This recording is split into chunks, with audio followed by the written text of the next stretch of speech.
course, I'm Dragon with Metal Nexus, and I'm with Screaming Mad Dee Calhoun, Maryland Doom icon. We're at Maryland Doomfest, the best place to be. Before we get into the current stuff going on with you, Dee, let's go back to the beginning a little. What got you originally into music yourself? Like, I saw Kiss on TV when I was 9 years old. Amen. The Paul Lynde Halloween special. Remember it well. And it was an epiphany. I mean, I knew nothing about music, but I said, that's what I want to do someday. So that made me want to play music. Got me interested in music. What is this? Need to learn more about it. So I always put it, Kiss got me into music. Sabbath made me want to play dark, heavy music.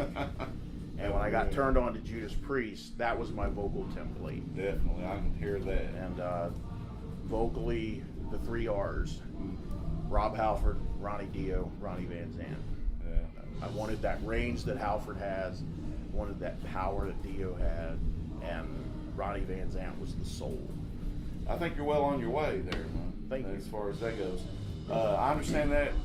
My first purchase ever was Hotter Than Hell in '74 at 5 years old. And a lot of musicians had that same story that Kiss is who really put them on the road to, into music. And yeah, like I said, that's a common thing. Now, did you start with any specific instrument or anything, or was it always vocals? I wanted drums. Okay. And my parents were having no part of that. So people ask me how I learned to sing, and the best way I can equate it, I was a class clown and mimicking voices. Okay. So that I sort of applied that, and singing was free. Didn't have to pick up an instrument or anything like that. So it started vocally around 1980, and then about 5 years after that was in a band with a terrible bass player, and loved guy's brother to me. He and his brother, great friends for a long time.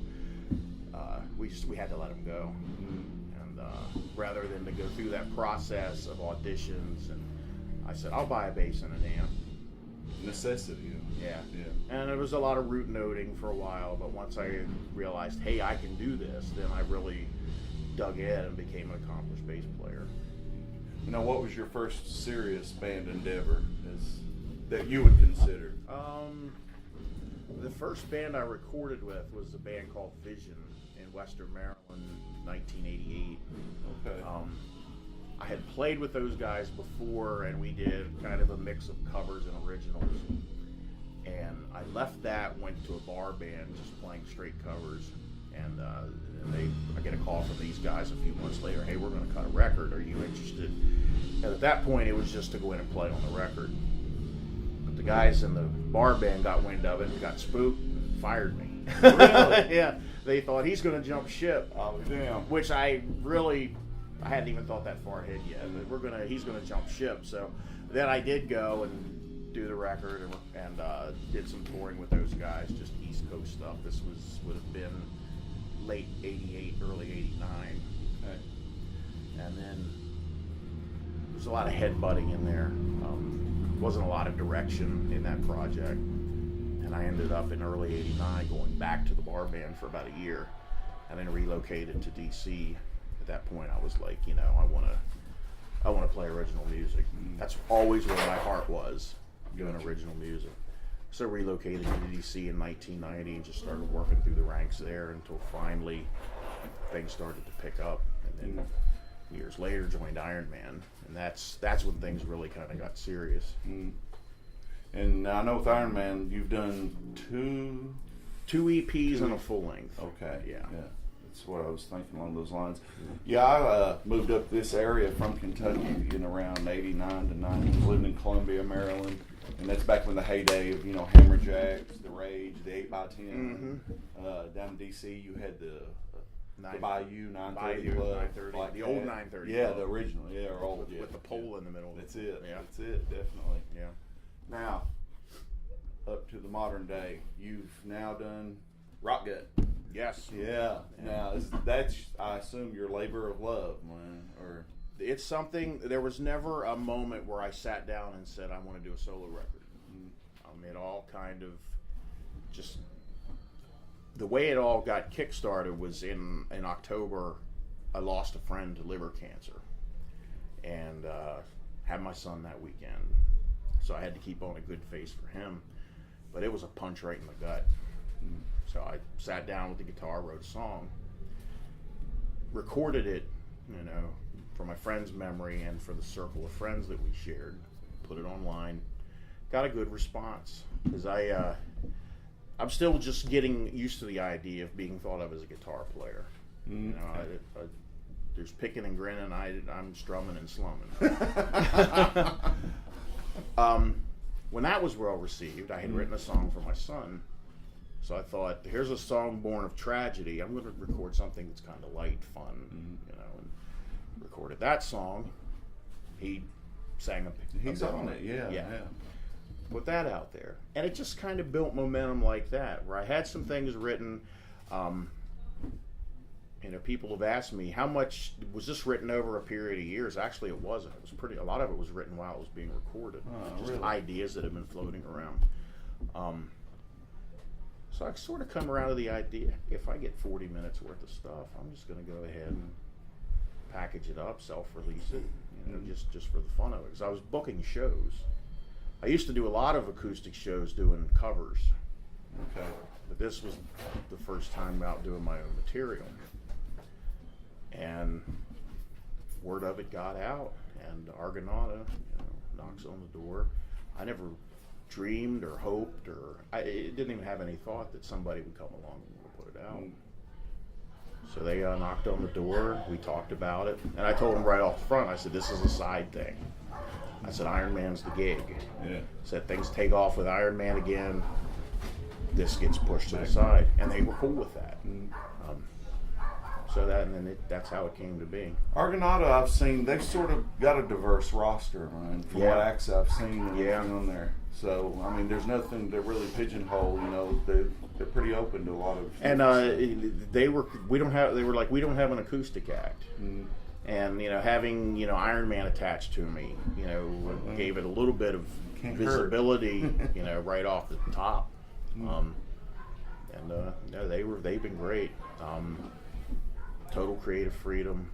I've released 2 videos so far from the record, both of which I directed and edited and everything. And we've shared on Metal Nexus. And that's somebody says they're not doing your videos for you. I said I don't want them to. I said I want to do it. That way it's my vision, and I enjoy doing it.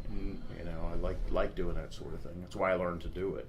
Is that your first step in that direction of ever directing and putting I did. Like I've done a couple Iron Man as well. I did Quicksand from the second EP that I did, and I did South of the Earth, the video for South of the Earth, the green screen video. Gotcha. Yeah, that's a nod back to the old Beat Club Sabbath videos. Yeah. We had no budget, and I'm like, we got to figure out a way to shoot it so that if it looks like hell, it's meant to look like that. Yeah, and it was intentional. And I see the old video for Iron Man from the Beat Club. Yeah, man. And I'm like, that's the ticket. We green screen it. Yeah, that's the look. Definitely. And it looks low budget, but that's all right. It's kind of supposed to look like that. Yeah, nothing wrong with that. Let's talk a little bit about Iron Man. Where are we at with it? Are y'all writing new material, or we have probably 75% of a new record written. Last year we were throwing some new tunes into the live set and getting a nice response from it. So I did. I wrote a song for the new record, which I ended up stealing back and putting on Rot Gut. So we're down one song. What track was that? That was Babel Koa. Okay. Yeah. That was originally written to be an Iron Man song. And we played it live in Iron Man. And, when we're playing it, I'm out there with an acoustic, and I'm thinking, why am I on stage playing guitar when Al Morse is standing there? I'd say that is probably a sort of a weird sensation. I asked Al, I said, has any other guitar player ever played on stage with Iron Man? He said, Dale Flood. I said, Al Morse, Dale Flood, and me. It's real easy to look at that and say which one doesn't belong. Well, yeah, which one? Yeah, I was going to say which one doesn't belong. One of these does not fit. Of course, I really enjoy Rock Gut, which I'm open to a lot of different stuff, and I've listened to, of course, Wino's acoustic stuff and every year, a lot of other stuff.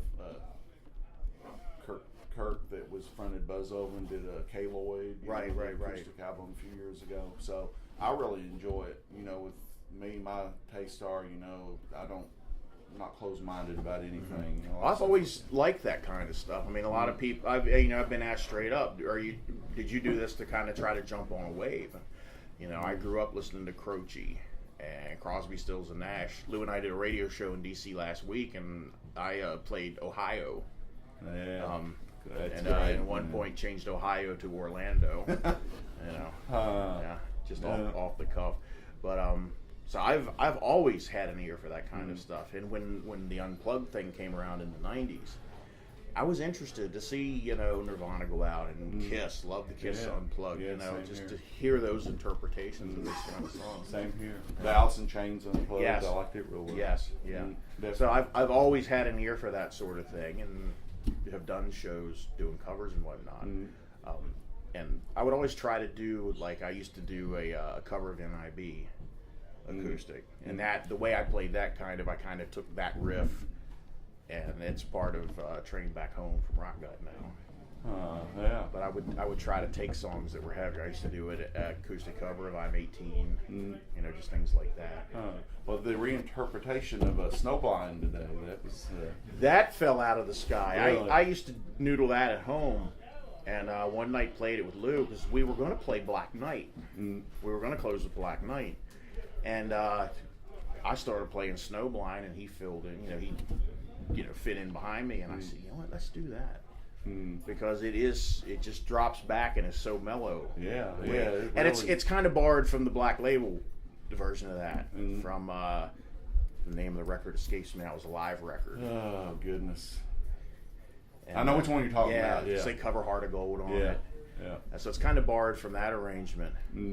Well, it sure fit. And then that was the first time I ever went home and learned a solo.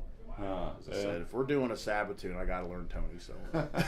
Yeah, got to homage on me in the right way. Dee, in closing, is there anything? I'll leave it up to you. Do you have anything you want to part with? Just thank you guys for putting this scene out there. Thank you. Of course, thank everyone who comes out to these shows, who supports, who buys stickers, CDs, T-shirts. There's too much product now in music, and there's not enough artists. Yeah, I understand. Too many Chiefs and not enough Indians. Yeah, and I like, you know, this is a working class scene, and I like that. Same here. And it wouldn't exist without the people who support it. Same here. Sounds like words to live by. This is Dragon with Metal Nexus, and I thank you for all your time with Screaming Mad D. Solo album, Rock Gut, out now, Argonauta Records, singer of Iron Man at Maryland Doomfest. Thank you. Thank you.